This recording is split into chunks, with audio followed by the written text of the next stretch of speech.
হাওড়ায় CSC office ঘেরাও বিজেপির হাওড়া সদর কমিটির ডাকে শুক্রবার দুপুরে সিইএসসি অফিস ঘেরাও কর্মসূচি পালিত হলো, যেখানে প্রচুর পুলিশ মোতায়েন ছিল।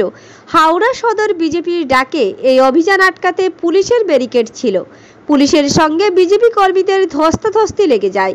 বিজেপির নেতাকর্মীদের অভিযোগ, যেভাবে বিদ্যুতের মাশুল বৃদ্ধি হয়েছে তাতে সাধারণ মানুষের আজ নাভিশ্বাস অবস্থা। এরই প্রতিবাদে কিছুদিন আগে ডোমজুড়ে বিক্ষোভ হয়েছিল।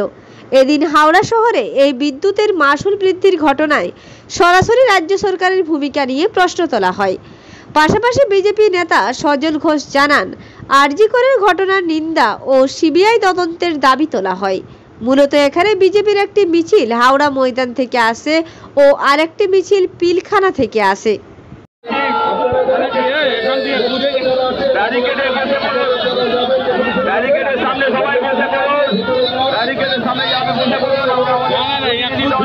ইলেকট্রিকের বিল 2.5 গুণ 3 গুণ বেড়েছে, 2.5 গুণ 3 গুণ করে বেড়েছে।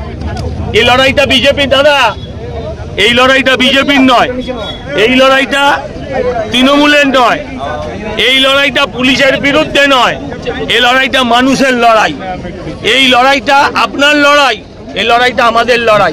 ইলেকট্রিকের বিল কাকে দিতে হয় না? হুকিং করেন আপনারা? যদি হুকিং না করেন সব সংবাদ মাধ্যমের কর্মীদেরও দিতে হয়, কাউকে দিতে হয় না এমন নেই। যে হুকিং করে শুধু তাকে দিতে হয়।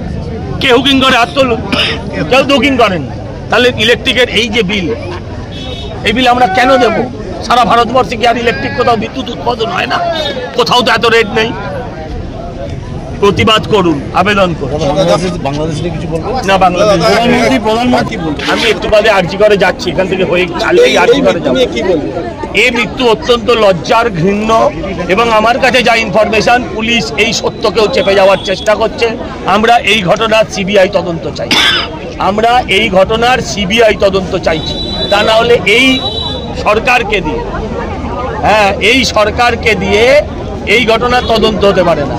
এতদিন হাসপাতালে রুগী খুন হতো, রুগীকে মারতো ওরা, এখন ডাক্তারও খুন হয়ে যাচ্ছে। এই হসপিটালের যিনি প্রিন্সিপাল, তিনি একটা দুর্নীতিগ্রস্ত সুপার। তাকে যেদিন ট্রান্সফার করা হয়েছে তার পরের দিন ট্রান্সফার রিটার্ন করে নেওয়া হয়েছে, তারপরে আবার ট্রান্সফার করা হয়, আবার 15 দিনের মধ্যে ফিরিয়ে আনা। এর পেছনে রয়েছে মুখ্যমন্ত্রীর অত্যন্ত ঘনিষ্ঠ, কেমন ঘনিষ্ঠ আর বলবো না, মুখ্যমন্ত্রীর অত্যন্ত ঘনিষ্ঠ ডাক্তার শ্যামা দাস, আমি নাম করে বলছি। পুরো ঘটনা ওনার জন্যই আরজি করের আজকে এই অবস্থা। চাপা দিতে গেছে।